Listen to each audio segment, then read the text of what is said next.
What up, Hyperchange? Welcome to another episode. Today we're talking about Ford's newest product, the Mustang Mach-E. It's all electric, the first real all electric car we've seen from Ford.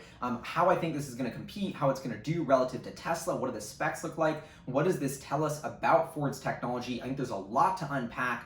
So just a couple nights ago, Ford held this online sort of Tesla-esque unveiling event for this, Mustang Mach-E, which is essentially the next generation or next car in the Mustang family. That's right, this, American internal combustion engine muscle car. Its next iteration is the Mach-E, is an all-electric car. And so I think this is a really interesting move. Ford is saying they're basically putting all their chips on the table, betting on this as in some ways the future and next step of the entire company. So I think it was really inspiring to see all the effort and like money, frankly, they put into this. They had Idris Elba, the actor, there. I mean, I don't know how much they paid him, but apparently he used to work at Ford. His dad used to work at Ford. And so they have this whole like show with all these crazy people dancing. They bring out the car. They're talking about it. Anyway, so really cool event. Now we know all the specs, we know all the details. This is coming out in late 2020 to early 2021. It starts with the select or base model. There's a premium model, there's a first edition model. There's also a GT sort of super sports car model. The cars start from $43,895 for the base select model, going up to 60 grand plus for base, plus a bunch of options if you want to get the GT version. So I would say, 44 to 75 or 80 grand if you really want to max this car out. And then if we talk about this 0 to 60 time, about 6 seconds for the base, mid 3-second range for the GT. So this is going to be a little bit slower than the Teslas in the same price point, but still pretty good performance. The one point where it really kind of disappointed is they touted like this 300-mile EPA estimated range, not even real EPA range, but that's only on the longer range pack. The $43,000 or $44,000 car only has 230 miles of range. So this is the car, these are the stats. I think it looks beautiful. I frankly have to give them props for not doing the grille in the front. I hate when electric vehicles have the grille in the front, even though they don't have an engine. So they kind of did this new inset thing, which I guess is cool. No real door handles. You can enter the car with your phone. The other huge thing that I think was the biggest innovation of this vehicle was the touchscreen. Ford is rethinking the car from the ground up, going software first, just like Tesla. This is extremely important. This is exactly what they needed to do. They've enabled their car to have over-the-air software updates. Tesla's the only automaker that can really do that now. And I think that's a key puzzle piece of getting towards the future of the smart car, of the autonomous car. These are like smartphones on wheels. You have to have over-the-air software updates, especially if we're talking about autonomy. Tesla has a fleet of 1 million cars. They push out a feature like Smart Summon. Everybody tests it out, uses it. They're learning, the neural net is learning from all this user feedback. Then they, take all this data that users have given them, run it through their neural net, improve it, push out an update, the car gets better. This cycle and flywheel of the car constantly learning and improving is what sets Tesla apart in autonomy and for features. And so to see Ford take a step in that direction was a really smart move. Can they pull it off? I'm a little less skeptical. This touchscreen has a huge button in the middle, which is going to make coding apps on this thing really, really complicated and hard. It's sort of, I don't get it personally. I think it's kind of ugly, and they got so close with the dope huge touchscreen, but then they have this clunky wheel in the middle. The UI on the touchscreen doesn't look great. I think it's sort of going to be like Android to Apple, maybe even worse than that.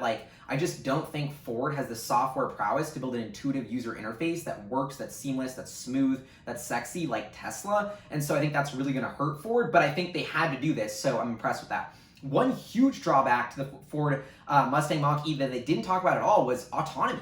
I didn't hear a single mention of autonomy, about the future of autonomous cars, about what sort of autonomous hardware package this is, about is there a roadmap to full autonomy when you buy this car? I think no. So autonomy was a real weak point for this, and sort of just kind of a real disappointment. But overall, I mean, the price point of $43,000 or $44,000 to start is solid, especially for the range, especially given this looks cool. It's a performance car. The interior is super fancy. But if we dive a little below the hood, I think we're going to figure out why this car will not succeed and why everybody is so far behind Tesla. Remember that base $43,895 version? Well, how big is the battery? About 75 kilowatt hours. That would be about the same size as the long-range Model Y battery, according to my research. So long-range Model Y, 75 kilowatt hours. Base Select Mach-E, also a 75 kilowatt hour battery. But this base Mach-E can only go 230 miles on a charge for those same kilowatts. The Tesla Model Y can go 300 miles. So with the same size battery pack, Tesla gets 300 miles of juice, Ford only gets 230. The cost to manufacture that pack is way lower for Tesla too, because they build their own battery packs,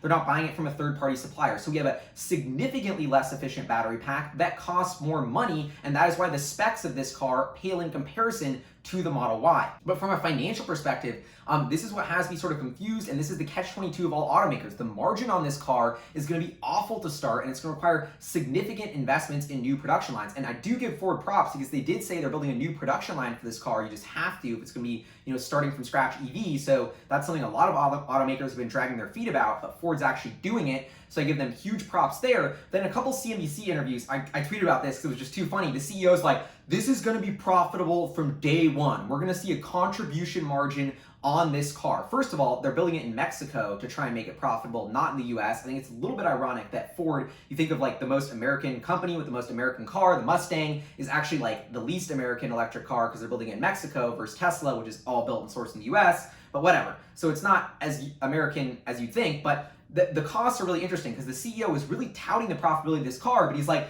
well, if you don't include the depreciation and amortization costs of buying all the robots up front, and you only include the cash cost of the cars, then this will be generating a profit. So that's a fancy way of saying that it's gonna not generate a profit for a long time if you include all the money that they spent on robots. I thought this was a little bit ironic because if Elon Musk had said something like this, his car will be profitable from day one, the financial media would have just ripped into him, destroyed that language because it's so not honest. Like, this car is costing Ford a ton of money up front. They're gonna lose a lot of money on this program unless they sell probably hundreds of thousands of these Mustangs. So that is the question. How many of these can they sell? What will the margins really be on this vehicle? It's one thing to put them on an Excel spreadsheet. It's another thing for us to actually see the cash flow. But I think the price point's good. I think people love the Mustang brand. I think this is actually a really solid attempt by Ford to put out an electric vehicle, and I don't think they're stopping here, frankly. I think the Mustang has sold 10 million cars throughout its lifetime. I think they're going to sell a couple 100,000 of these.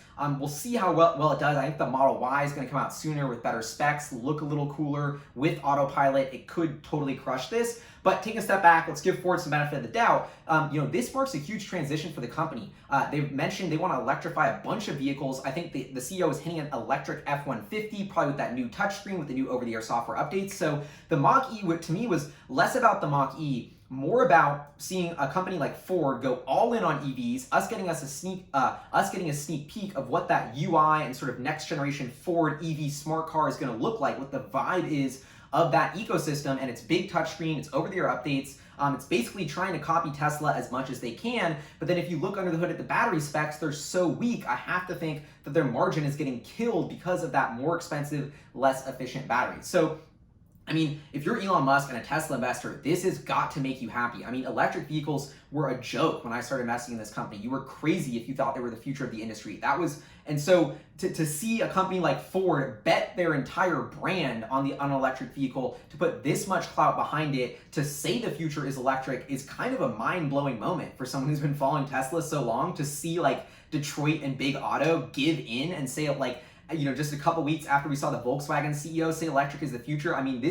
The revolution is happening. Tesla's leading it. This is phase 2 of the playbook. Tesla is 10 years ahead, showing everybody how much money they can make, how much better the technology is, that consumers want this. And of course, what is phase 2? Automakers are desperate to catch up. They're going to copy Tesla as fast as possible. That's the only move left in their playbook. Imitation is the sincerest form of flattery. There's no doubt. To see companies like Ford just try and re-engineer their entire business model to carbon copy Tesla could not make me feel better as a Tesla investor and shareholder that Tesla has the right model and is so far ahead in this key technology. The other thing that I want to say about Ford is the reason why they were able to pull this off was Team Edison. This is a startup that was built inside Ford a couple years ago, set up an HQ in Corkstown in Detroit, and sort of this OG Detroit neighborhood, has been spitballing all these next generation EV mobility ideas. And when you hear about a startup inside a big company, you might be like, they're not going to do anything, that's not actually legit. But these guys actually are legit. They came out with this Mach-E. Ford is listening to this Team Edison, and I think Team Edison is something you're going to hear a lot more about, and they are the sort of internal Ford organization that is pioneering this smart EV